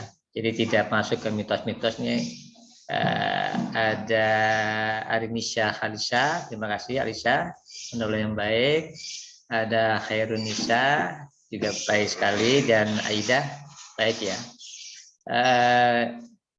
Untuk menyempurnakannya, tadi ada hal-hal yang perlu diperjelas ya. Misalnya kepangkatan, misalnya ada dikatakan brigadir siapa pemimpin tentara Inggris itu? Tadi Herunisa ya kalau nggak salah ya. Brigadir Hutchinson, Pak. Nah itu apa? Jadi yang lengkap namanya Brigadir Jenderal. Karena brigadir itu ada prajurit namanya brigadir. Brigadir 1, brigadir 2 atau polisi itu. Ya. Ini bintang 1 dia. Kalau sekarang kan zamannya mudah ya. Nama-nama tokoh yang ada di sini itu ditampilkan fotonya. Fotonya, biografi singkatnya juga. Ya. Supaya kita tahu ini orangnya seperti ini. Dan tidak hanya tokoh Inggris, tokoh-tokoh di Indonesia juga ditampilkan. Tadi bagus ada Eko Ahmad Hussein ditampilkan. Jadi masalah ini tokoh menjadi salah satu kajian juga. Siapa pemimpin Inggris yang ada di sana, kekuatannya berapa, pemimpin Belanda juga, tentara-tentara Belanda. Waktu itu Padang ada gubernurnya enggak? Gubernur Sumatera Tengah. Nah, nanti dilihat ya. Nah, kemudian nanti pertemuan dilakukan hingga 2 kali. Ini pertemuan dengan siapa? Huntington ini. Ya, Indonesia ya. Pertemuannya dengan siapa? Nah, pastikan dia yang sederajat dengan dia. Yang sederajat dengan dia siapa? Apakah dari sipil, apa dari militer? Kan di Sumatera itu yang tertinggi kolonel ya, letnan kolonel dan kolonel. Berarti di bawahnya Hutchinson. Hutchinson ini nama lengkapnya siapa? Jadi sudah kita tahu ya. Ya gitu ya, Herunisa ya. Tapi secara keseluruhan bagus ini. Ini bagus. Mudah-mudahan yang kelompok sebelumnya mengikuti ini juga ya, diperbaiki. Terutama yang saya tidak puas itu yang Surabaya ya. Jangan termakan oleh mitos-mitos ya. Mitos-mitos kita melawan pakai senjata bambu runcing, kemudian apa namanya tentang pembunuhan Brigadir Malabi, itu kita jangan ikutin itu. Rasional kalian harus main di sana. Apa mungkin Malabi ditusuk gitu pakai bambu runcing atau pakai pedang, sedangkan dia ada dalam mobil. Itu ada kemungkinan kalian malas berpikir jadinya. Jadi rasionalitasnya tidak jalan karena sejarah ini ya rasional sebab akibatnya. Ya, oke, sangat baik ya ini. Apalagi kalau bisa digambarkan peta perjalanan penguasaan tentara Republik satu sisi, juga tentara Inggris yang dari Teluk Bayur terus masuk ke pedalaman. Itu nanti bertemu di Kota Padang memang. Kalian harus hitung tuh antara Teluk Bayur ke Kota Padang tuh jaraknya berapa kilo. Kemudian setelah dari Padang kemana aja tuh. Karena nanti kalau tidak salah tentara pejuang tuh berkumpul di Bukit Tinggi. Kalian harus tahu Bukit Tinggi itu mana, sebelah mananya Kota Padang. Dan nanti tentara Inggris ada di Kota Padang, tentara Republik itu ada di pinggiran-pinggiran Kota Padang. Salah satunya Bukit Tinggi. Salah satunya ya. Salah satunya. Jadi nanti sistemnya memang kita mengepung kota. Itu di seluruh wilayah begitu. Di Medan terkepung jadi Medan area. Tapi di wilayah luar Medan itu dikuasai sama tentara Republik dan Laskar. Kalau Bandung beda lagi nanti. Bandung dia tidak mau ini dibakar semua, kemudian sama ya menggiring Inggris dan Belanda datang ke kota Bandung, sementara pejuang itu ada di pinggiran kota Bandung. Salah satunya di Ciater itu nanti. Ciater, yang suka ke Ciater itu harus ingat dari daerah perjuangan itu. Oke, silakan saya serahkan kepada Arinisa, Aida, dan Arinisa siapa yang jadi moderator untuk membuka diskusi sampai jam 9:30 ya. Oke, silakan.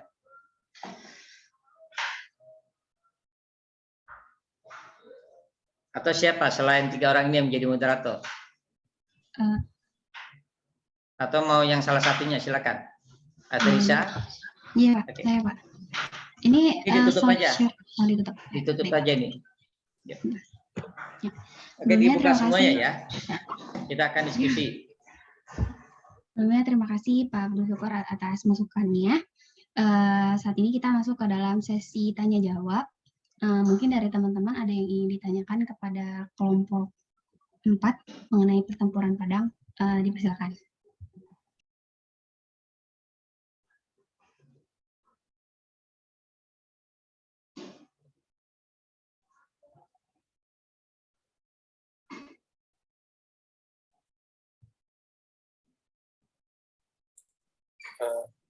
Izin bertanya. Terima kasih kepada kelompok penyaji yang telah memberikan materi ya dengan baik. Sini saya pengen bertanya di penjelasan dari Khairunisa ya, yang tadi Mayer Anderson dan Miss Allingham terbunuh ya. Ini terbunuhnya sendiri ini dari pihak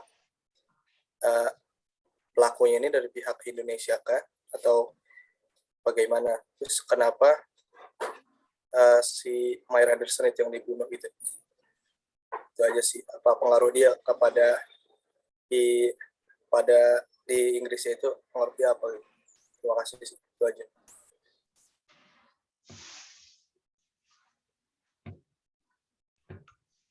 Baik, terima kasih Sofyan. Mungkin kita tampung dulu.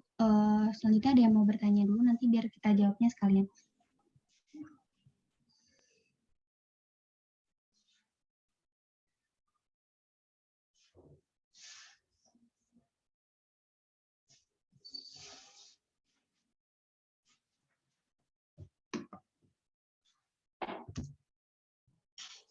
Izin bertanya dong kelompok 4. Oke, Gus. Sebelumnya terima kasih atas kesempatannya. Saya ingin bertanya tentang akhir dari peperangan atau pertempuran Padang ini. Nah, tadi disebutkan bahwa akhir dari pertempuran ini disepakati perjanjian damai dengan salah satunya yaitu demokrasi. Nah, mungkin bisa disebutkan ya garis demokrasinya ini syarat-syaratnya apa aja gitu. Ya, sekian, terima kasih.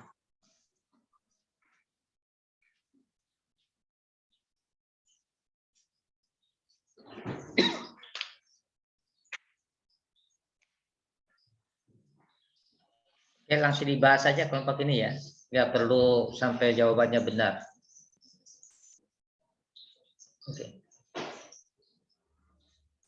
Ini langsung jawab, nggak apa-apa, Pak. Nggak apa-apa, langsung saja. Iya. Biar tidak hilang.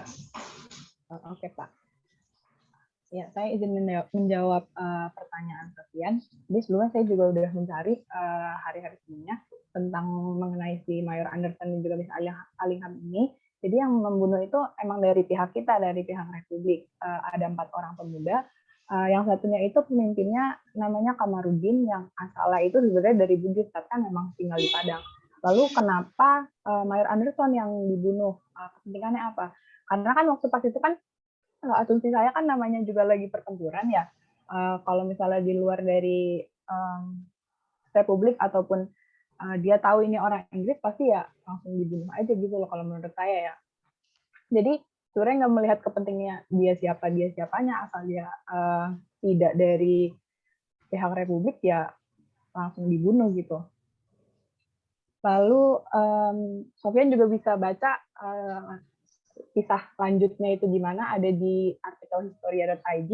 Judulnya itu Amuk Inggris di Sungai Darameh, itu lengkap diceritain di situ, Sofian. Begitu jawabannya kira-kira. Gimana, Sofian? Oke, baik, terima kasih. Jawabannya cukup membantu. Sama-sama.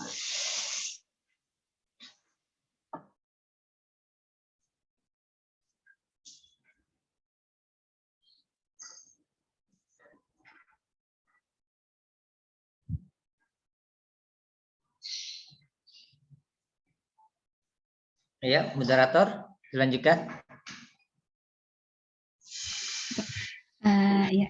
Tadi udah dijawab pertanyaannya Safran. Aida mau langsung jawab pertanyaan dari Agus.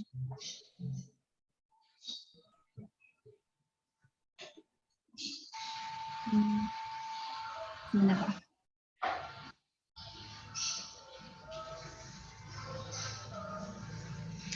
Jadi tidak harus yang presentator ya, yang lain juga bisa membahasnya gitu ya, dari Indonesia ya, dari Indonesia ya. Jadi tidak harus yang presentator, yang lain juga bisa. Kita diskusi. Diskusi itu tidak harus benar juga yang disampaikan. Salah juga nggak apa, namanya diskusi kan. Dan yang di luar presentator tidak harus bertanya, bisa membahas, bisa mengulas pendapat dari 3 ini, kan belum tentu benar juga pendapat yang ketiga ini ya. Dan kita historical thinking, melatih cara berpikir.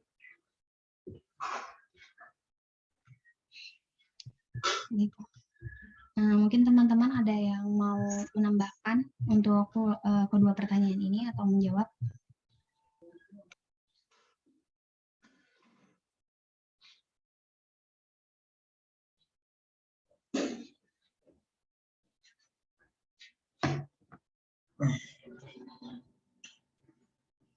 Ya, yang lain, ini yang banyak yang tidak on kamera ini. Saya sambil lihat-lihat siapa yang off, siapa yang on.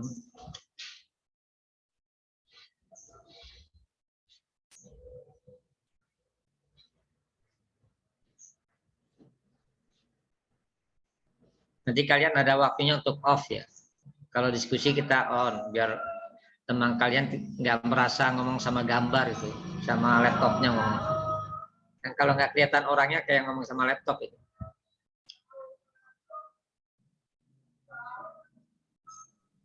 Arin, kalau mau nanya boleh nggak? Boleh, Feni. Iya, ini kan pertempuran Padang ya, yang notabene emang wilayahnya itu deket banget sama pada saat pertempuran Medan Area. Sebenarnya ada kaitannya nggak sih sama endingnya atau akhir dari pertempuran Medan Area? Kan sebenarnya nggak ada kesepakatan, atau ada kaitannya nggak sih? Karena yang pertama karena wilayahnya yang dekat, akhirnya si Padang ini ikut dalam pertempuran atau gimana? Terima kasih. Baik, terima kasih Feni atas pertanyaannya. Selanjutnya mungkin sesi pertanyaan udah ditutup ya, karena udah di jam 9.27. Mungkin kalau teman-teman yang ingin menambahkan atau menjawab pertanyaan, dipersilakan.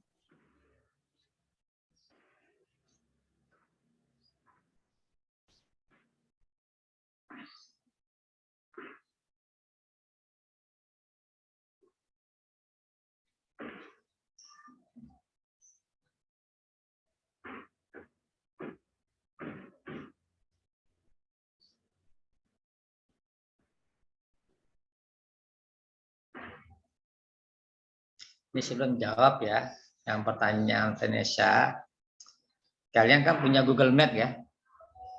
Punya Google Map nggak? Yang tadi kata Vanessa, Padang dengan Medan kan dekat.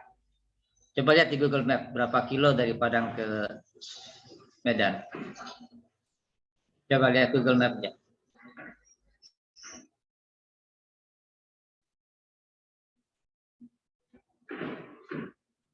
Berapa kilo? Di Google 771,9 km, Pak. Nah, itu jauh apa dekat? Jauh, sekitar 18.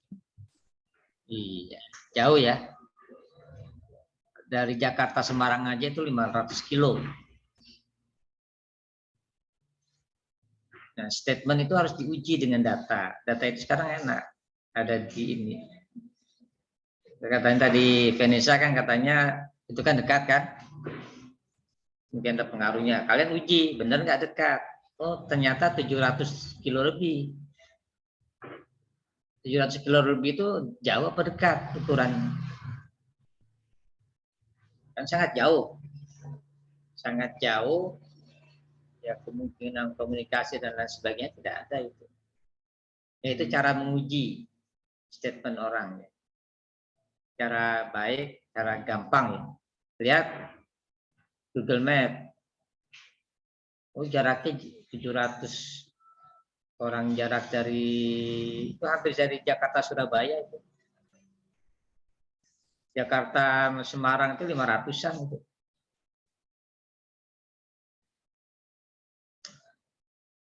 Itu ya, memang sama-sama Sumatera. Habis Sumatera Barat, Sumatera Utara. Tapi kan jaraknya luar biasa jauh. Ya. Oke, silakan. Ini saya mau supaya kalian berpikir rasional ya, dengan memanfaatkan kemajuan teknologi. Oke, silakan. Arin, dilanjutkan. Baik. Selanjutnya mungkin saya mau mencoba menjawab pertanyaan dari Vene kali ya. Tadi sudah disebutkan juga sama bapaknya. Bentar, Aren share screen. Nah, ini dari kota Padang ke kota Medan, perhitungannya perkiraannya 771,9 km. Jadi kalau ditarik kesimpulan secara logikanya mungkin cukup jauh. Jadi kemungkinan gak ada kaitannya dengan pertempuran Medan, karena kalau yang tadi udah dijelasin di awal gitu ya, yang Aren jelasin di awal kan si sekutu ini berlabuh ke 3 pelabuhan utama di Sumatera. Jadi ada Medan, Padang, dan Palembang. Jadi udah dibagi-bagi gitu.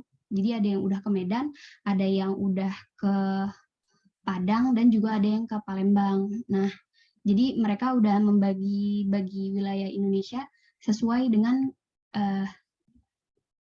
bagiannya gitu, bagiannya yang udah ditetapkan oleh sama sekutu sebelum mendarat di 3 pelabuhan utama. Mungkin itu Pak, maaf kalau ada kesalahan, Vene. Terima kasih. Ya itu bagus, Arin ya, bagus seperti itu bawa data. Itu gampang dihitung itu. Itu kan 18 jam tuh kalau jalannya sepi itu. Pakai mobil kecepatan 100 kilo. Kalau jalan kaki itu mau berhari-hari itu. Ya. Kan jalan kaki itu. Bisa 1 bulan sampai sana, tergantung. Satu desa langsung nginep lagi, tidur. Bisa berbulan-bulan sampai sana, ya. Jadi itu jarak tempuhnya dengan 18 jam itu kalau berasumsi naik mobil kecepatannya 100 kilo per jam atau 80 kilo per jam. Bagaimana kalau jalan kaki atau naik truk yang sering mogok gitu? Oke, tadi sudah ini dengan Arin ya, bagus Arin. Jadi caranya begitu, keterkaitan memang tidak ada kaitannya, dan Sekutu memang berlabuh di pelabuhan-pelabuhan, menguasai kota-kota, dan itu berhasil menguasai kota. Tapi sifatnya sementara. Kenapa? Karena Sekutu tidak menguasai di luar kota. Kota kan terlalu kecil, misalnya kota Padang itu kecil sekali, kota Medan juga kecil. Di luar kota Medan itu lebih luas wilayahnya. Sama dengan kita ya, Bandung itu kecil. Kan wilayah Jawa Barat tidak hanya Bandung, ada Depok, ada Bogor, ada Sumedang, ada Subang. Banyak sekali wilayah-wilayah yang dikuasai sama tentara Republik. Nah, nanti kalian bisa ngambil kesimpulan tuh. Tentang Sekutu tidak berniat menguasai Indonesia, dan Belanda yang menggantikan Sekutu itu memang tidak punya kemampuan menguasai wilayah di luar kota. Makanya Belanda ada di kota. Di desa itu tidak ada kekuasaan Belanda. Belanda yang sifatnya sementara, patroli-patroli, kembali ke kota. Sama dengan yang 1 Maret itu ya. Belanda yang menguasai Jogja. Kan wilayah pinggiran Jogja itu banyak. Ada Sleman yang sekarang jadi kota Yogyakarta. Kemudian ada yang kemarin lagi rame, daerah Wadas. Kota-kota pinggiran Jogja itu dikuasai sama tentara Republik. Ini nanti berpikirnya begitu ya, untuk yang akan datang. Oke, terima kasih Arin, dan terima kasih juga untuk semuanya yang sudah berpartisipasi. Untuk selanjutnya kita kelompok selanjutnya tentang Bandung Lautan Api. Kita kasih aplaus dulu untuk Arin, Ica, dan Aida. Oke, silakan Agus. Siapa Agus? Ya. Silakan kalau kalian mau off kamera silakan ya. Kita akan mendengarkan penjelasan dari teman kita. Ya, Pak. Silakan Gus. Sekarang materi selanjutnya yaitu Bandung Lautan Api yang akan dipaparkan oleh kelompok 5. Oke, silakan kelompok 5. Yang lain off kamera silakan ya. Nanti setelah selesai on lagi.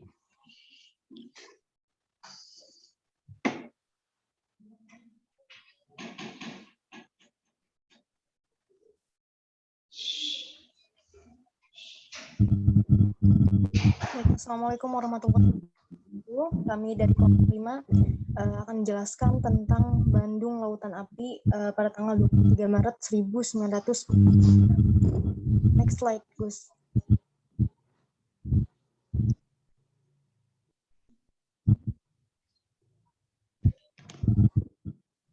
Ini jadi mata kuliah Sejarah Indonesia masa awal kemerdekaan sampai demokrasi terpimpin. Ada kode MK-nya 1403 6049 dengan dosen pengampu Bapak Dr. Abdul Syukur M. Hom. Next slide.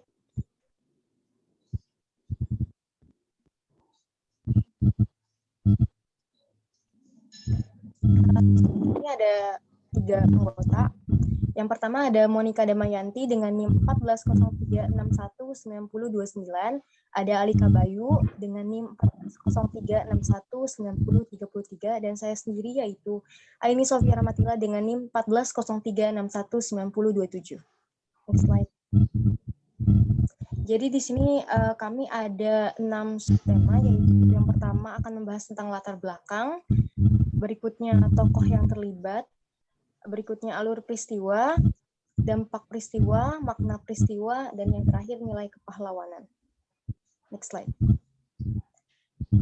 Jadi yang pertama tentang latar belakang peristiwa Bandung Lautan Api. Seperti yang kita tahu bahwa setelah proklamasi oleh Insinyur Soekarno diproklamirkan dan menyatakan bahwa Indonesia merdeka, tidak serta-merta perjuangan bangsa Indonesia itu selesai, apalagi setelah Jepang menyerah kepada sekutu dan pasukan sekutu merasa bahwa Indonesia tidak ada pemerintahan dan ingin kembali menguasai Indonesia. Belanda yang dibantu oleh Inggris ingin kembali menguasai Indonesia dengan mengirim pasukan Inggris dan Nika. Seperti yang sudah Bapak jelaskan tadi, pada 1 bulan setelah proklamasi Indonesia diproklamirkan, yaitu bulan September 1945, Inggris datang ke Indonesia, juga ditumpangi oleh Belanda, yang bertujuan untuk membebaskan para tahanan sekutu yang berada di kota Bandung, karena ini menjelaskan tentang Bandung Lautan Api dan beberapa wilayah lainnya, dan juga ingin menguasai Indonesia kembali. Next slide.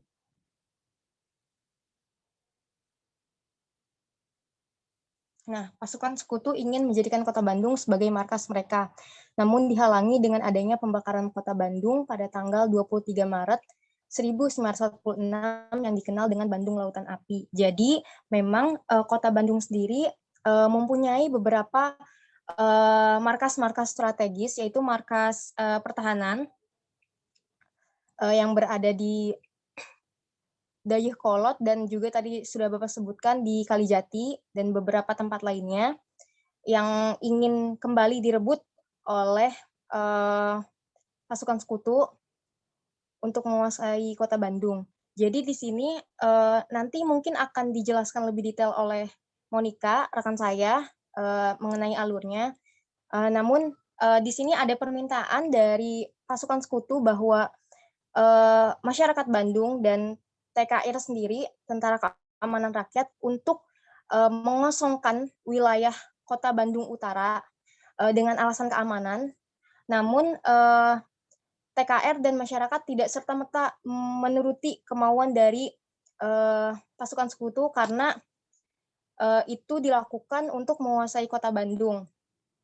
Jadi akhirnya dengan strategi yang disusun dilakukan pembakaran kota Bandung dengan membakar bangunan-bangunan penting dan rumah-rumah pada tanggal 23 Maret 1946 agar Bandung tidak dikuasai oleh pasukan sekutu. Bagaimana cara peledakan tersebut? Jadi awalnya masyarakat itu sudah dievakuasi untuk pergi ke pinggiran kota Bandung, di selatan kota Bandung, 10-11 km dari kota Bandung. Baru setelah itu diledakkan. Next slide. Nah, di sini tokoh yang terlibat dalam peristiwa Bandung Lautan Api. Next slide. Nah, yang pertama ada Kolonel Abdul Haris Nasution. Saya juga sebenarnya ini entah ini salah atau tidak, tapi mungkin pada saat itu mungkin ya, pada 1946 Abdul Haris Nasution masih menjabat sebagai kolonel. Namun jika dilihat di Google, Abdul Haris Nasution itu jabatannya sebagai Jenderal Angkatan Darat. Nah, di sini itu ia merancang strategi perang dan menyuruh untuk mengevakuasi penduduk kota Bandung. Ada juga Muhammad Toha.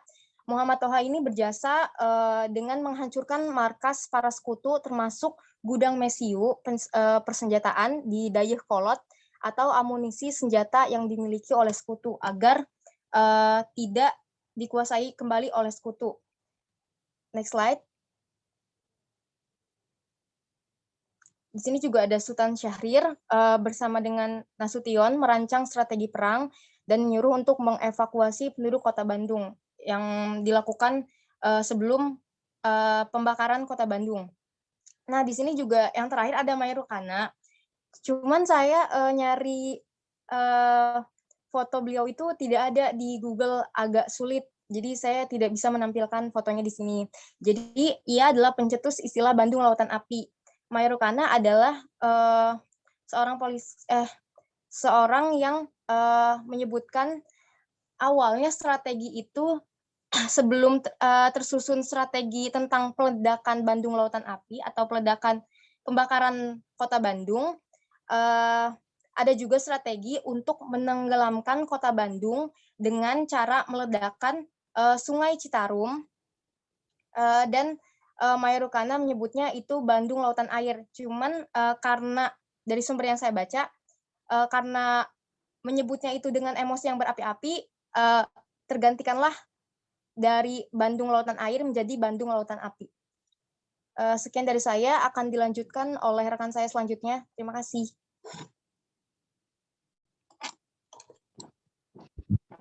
Baik, terima kasih Aini. Selanjutnya kita akan membahas mengenai alur peristiwa Bandung Lautan Api. Next slide sebelumnya, Gus. Oke, jadi kalau misalkan mungkin teman-teman juga udah tahu kalau misalkan Bandung Lautan Api itu merupakan sebuah peristiwa pembakaran kota Bandung, pembakaran besar-besaran kota Bandung yang dilakukan oleh rakyat Bandung dan juga tentara Republik Indonesia yang pada saat itu ada di Bandung. Nah, jadi kalau kita mengenang tentang peristiwa Bandung Lautan Api ini sendiri, peristiwa Bandung Lautan Api ini sendiri nggak bisa dilepaskan dari adanya peristiwa imperialisme dan kolonialisme bangsa Eropa pada saat itu, sebelum kedatangan Jepang ke Nusantara. Nah, bisa next slide. Next slide, Agus. Oke, jadi kan tadi udah dibilang kalau misalkan peristiwa Bandung Lautan Api itu tidak bisa dilepaskan dari adanya peristiwa imperialisme dan kolonialisme bangsa Eropa, khususnya pada saat itu Belanda yang menguasai wilayah Nusantara. Nah, ketika terjadinya Perang Dunia Kedua dan pihak Jepang itu mampu untuk melemahkan Amerika, yaitu menyerang pangkalan laut Amerika di Hawaii atau Pearl Harbor, Hawaii, Jepang itu mampu untuk menguasai wilayah kawasan Asia Tenggara, khususnya juga Nusantara. Nah, Jepang masuk ke Nusantara sekitar pada tahun 1942 dan bertahan tidak lama di Nusantara, sekitar 3,5 tahunan hingga 1945, dan Jepang yang berada di Nusantara itu memang berhasil untuk menguasai Indonesia pada saat itu, namun pada waktu yang sama pula Jepang harus mengalami kondisi atau ikut dalam suatu peristiwa Perang Dunia Kedua, dan itu tuh membuat nanti tuh kekuatan Jepang itu terbagi-bagi. Dan nanti ketika tahun 1943 di mana 1901 hingga 1941 hingga 1943 ini pihak Poros atau Blok Poros itu melakukan penyerangan, dan kemudian pada tahun 1943 pihak sekutu yang melakukan penyerangan kepada pihak Poros. Akhirnya nanti pada tahun 1944 sekutu yang udah mulai melakukan penyerangan, Jepang yang udah mulai ketar-ketir terhadap serangan dari sekutu ini, mereka itu mulai menargetkan wilayah-wilayah yang tadinya dikuasai oleh Jepang itu untuk kembali direbut lagi. Dan pada tahun 1944 ini Inggris dan Belanda itu melakukan perundingan yang dinamakan dengan Civil Affair Agreement, di mana isi dari perjanjian tersebut adalah ketentuan untuk menduduki kembali bangsa Indonesia, khususnya Pulau-Pulau Sumatera, oleh Inggris sebagai wakil dari sekutu. Di mana isi dari perjanjian tersebut yaitu fase pertama, Panglima Tentara Sekutu akan berwenang untuk menyelenggarakan operasi militer serta memilih law and order. Selanjutnya pada fase kedua dirancang setelah kondisi normal, di mana pasukan K akan mengambil alih tanggung jawab tersebut dari pihak Inggris sebagai perwakilan dari sekutu. Nah, perwakilan dari si pihak sekutu. Pendaratan Inggris, perlabuhan Inggris di Nusantara untuk pertama kalinya kembali setelah terjadinya serangkaian peristiwa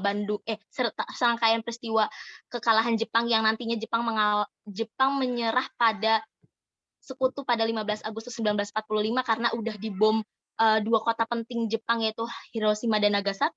nanti akhirnya sekutu itu kembali datang ke Nusantara pada 16 September 1945. Namun sebelum pendaratannya pada 8 September 1945, pihak sekutu itu mengutus 7 perwira untuk memata-matai kondisi Indonesia sebelum pendaratan pasukan sekutu dan mempersiapkan markas-markas besar di Jakarta.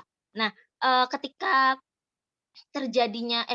sebelum datangnya pihak sekutu ke Nusantara ini kan, Jepang yang udah menyerah dan Jepang menyerah pada tanggal 15 Agustus 1945 ini diminta sama sekutu untuk kamu yang ada di sana harus menjaga status quo-nya, dan Jepang yang menjaga status quo, dan ada desakan juga dari rakyat untuk segera mengakui Republik Indonesia pada 1945 pada 17 Agustus 1945, dan akhirnya nanti pada 8 September ini sekutu berusaha datang ke Nusantara, tapi enggak secara sepenuh enggak semua sekutu datang langsung, tapi cuma di perwakilan 7 perwira dulu pada 8 Septembernya untuk memata-matai kondisi Indonesia gimana sih pada saat itu. Nah, pada tanggal 12 Oktober 1945, pendaratan sekutu itu dilakukan di Kota Bandung. Pada tanggal 16 September 1945 itu pendaratan dilakukan di Tanjung Priuk, dipimpin oleh Laksamana Patterson dengan kapal Cumberland, bersamaan dengan kedatangan pasukan Inggris, diikuti juga oleh pasukan Van der Plas yang menjadi wakil pasukan Van Mook untuk mempersiapkan pendudukan Hindia Belanda di Indonesia. Para petinggi Nika dan tentara Belanda sengaja diseludupkan untuk menampilkan mereka itu dengan penampilan mereka itu yang dirubah sesuai dengan penampilan sekutu. Agar apa? Agar ketika datang ke Indonesia itu tidak terjadi perlawanan langsung gitu. Namun akhirnya kedok mereka itu terbongkar ketika terjadinya peristiwa besar di Surabaya, yaitu pada November 1945. Selanjutnya, kedatangan sekutu di Kota Bandung itu terjadi pada 12 Oktober 1945. Nah, pendaratan sekutu di Kota Bandung itu langsung mengeluarkan ultimatum pertama, di mana pendaratan itu dipimpin oleh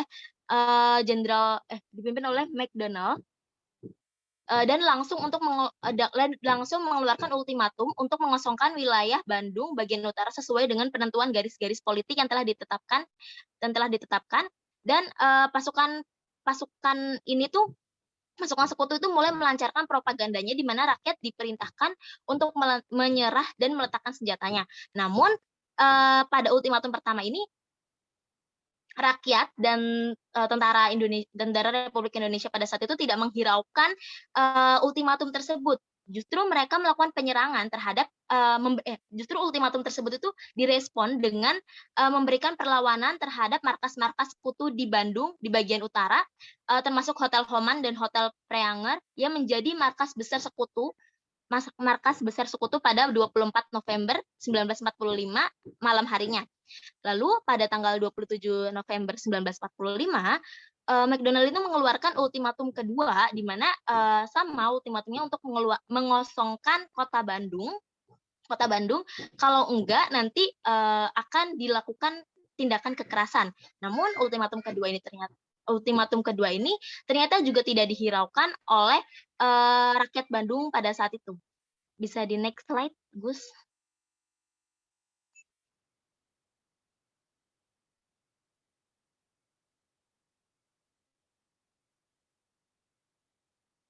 Agus, bisa di next slide. Oke. Selanjutnya, karena mereka yang rakyat Bandung dan tentara Republik Indonesia ini tidak menggubris ultimatum yang diberikan oleh sekutu ini, akhirnya pada tanggal 17 Maret 1946, Letnan Jenderal Montagu Stopford mengeluarkan ultimatum memperingatkan kepada Sultan Syahrir selaku Perdana Menteri RI untuk segera meninggalkan Bandung Selatan hingga radius 11 km dari pusat kota. Hanya diperbolehkan pemerintahan sipil, polisi, dan penduduk sipil yang diperbolehkan untuk tinggal di sana. Nah, kenapa sih nanti itu tentara Republik Indonesia dan rakyat Bandung itu mau akhirnya mengosongkan Kota Bandung? Karena pada saat itu nanti Sultan Syahrir ini akan berbicara kepada TRI dan mengatakan bahwa kekuatan Inggris itu jauh lebih kuat daripada tentara Republik Indonesia pada saat itu, dan ini tuh akhirnya membuat mereka setuju untuk mengosongkan Kota Bandung. Namun para pejuang ini nggak mau, setuju aja untuk meninggalkan Kota Bandung. Oh ya udah, ninggalin Kota Bandung begitu aja dan membiarkan Kota Bandung itu dimanfaatkan oleh sekutu. Lalu akhirnya pada tanggal 26 Maret 1946 TRI mengadakan musyawarah melalui musyawarah Majelis Persatuan Perjuangan Priangan dan memutuskan untuk membumi hanguskan Kota Bandung pada 24 Maret 1946 pukul 00-nya di bawah pimpinan A.H. Nasution. Namun dimajukan pembumi hanguskan Kota Bandung itu dimajukan akhirnya pada pukul 21.00 tanggal 24 Maret 1946 melakukan operasi pembumi hangusan Kota Bandung. Nah, pembumi hangusan Kota Bandung. Nah, pihak sekutu yang mengetahui pembumi hangusan tersebut akhirnya murka dan akhirnya terjadi bentrokan dengan tentara Republik Indonesia di Daikot sebelah selatan Kota Bandung, dan di situ pula lah terjadi peledakan gedung amunisi tentara sekutu berada. Dalam pertempuran ini yang bertugas untuk meledakkan gedung tersebut adalah Muhammad Toha dan Muhammad Ramdan, di mana nantinya Muhammad Toha dan Muhammad Ramdan itu gugur dalam peledakan gedung amunisi tersebut. Dan pada tanggal 24 Maret 1946 ini tepat pukul 00 itu nanti seluruh Kota Bandung itu udah kosong dan terbakar hangus seperti itu. Bisa next slide. Oke, selanjutnya akan dilanjut oleh Bayu. Silakan Bayu. Ya, kita lanjut ke bagian makna dari peristiwa Bandung Lautan Api itu sendiri gitu. Nah, kayak kita kan udah berbicara tentang peristiwanya, alur peristiwanya itu ya, bagaimana tadi dijelasin sama Monica juga dan juga sama Aini juga gitu. Nah, sini kita lanjut ke bagian makna. Sebenarnya apa sih makna dari peristiwa ini tuh? Boleh lanjut next Gus. Yang pertama itu adanya suatu makna, yang mana makna itu adalah suatu ketaatan akan perintah gitu, yang mana masyarakat Bandung pada saat itu tahu gitu bahwa perintahnya adalah ya udah pengosongan Kota Bandung dan juga ultimatum untuk melakukan pembumi hangusan Kota Bandung dengan perasaan yang bahwa mereka itu akan meninggalkan rumahnya, barang-barang berharganya, kenangan-kenangan mereka yang ada di Bandung untuk dibumi hanguskan, dihilangkan oleh api gitu. Mereka masih taat akan perintah itu untuk tetap pada perintah untuk membumi hanguskan Kota Bandung. Nah, yang kedua adalah pengorbanan akan tanah airnya sendiri. Ya, kenapa saya bilang pengorbanan akan tanah airnya sendiri? Ya karena sama aja kayak tadi gitu ya, dengan adanya membumi hanguskan ini, mereka berkorban untuk diri mereka sendiri dan juga untuk negaranya mereka sendiri gitu. Nah, yang ketiga adalah sikap heroisme. Sikap heroisme sendiri adalah sikap kepahlawanan, yang mana sikap kepahlawanan ini sudah ada atau tumbuh dengan sendirinya saat mereka akan melakukan pembumi hanguskan Kota Bandung. Nah, itu boleh di next.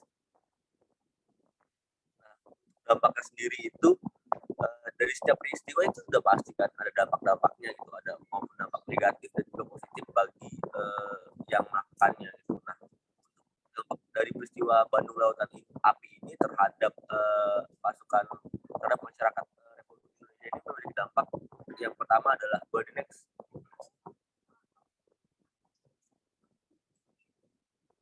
Body next Gus. Nah, yang pertama adalah bumi hangusnya sebagai Kota Bandung gitu.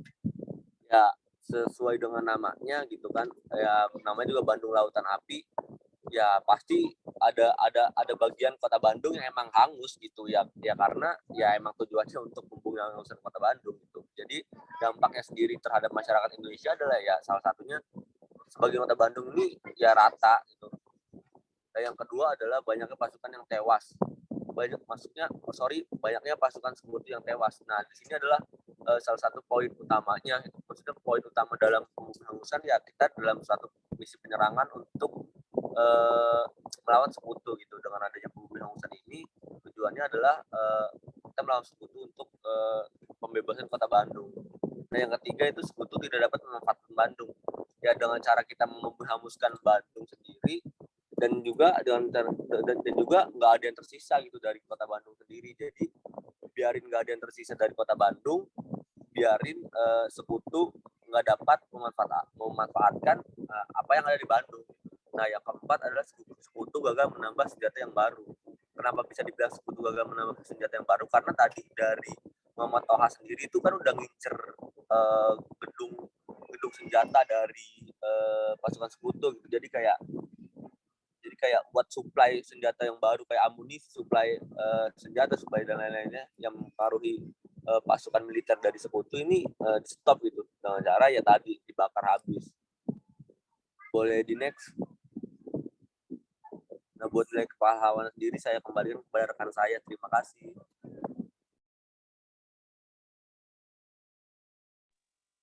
Oke, di next, Gus. Oke, apa sih yang nilai kepahlawanan seperti apa yang terdapat dalam peristiwa Bandung Lautan Api ini sendiri?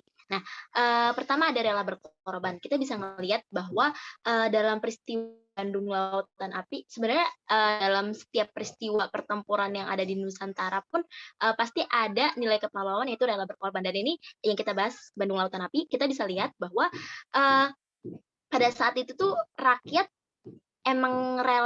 dan TRI itu emang rela berkorban sekali, di mana nantinya itu kan rakyat membumi hanguskan kota Bandung, rumah-rumah mereka, harta benda mereka, lalu membumi hanguskan semua kenangan-kenangan mereka di kota Bandung. Terus abis itu juga juga pada pembumi hangusan kota Bandung ini kan nanti ada peristiwa bentrokan ya dengan tentara sekutu. Nah, di situ kan juga ada jatuh korban jiwa dan pada peledakan gedung amunisi ini juga kan udah memakan korban jiwa, yaitu Muhammad Toha dan rekannya. Nah, itu bisa dilihat bahwa mereka itu emang rela berkorban untuk mempertahankan kota Bandung daripada digunakan atau dimanfaatkan oleh sekutu dan rakyat menyerah gitu. Lalu selanjutnya ada nilai kepemimpinan, di mana dalam kepemimpinan ini rakyat ini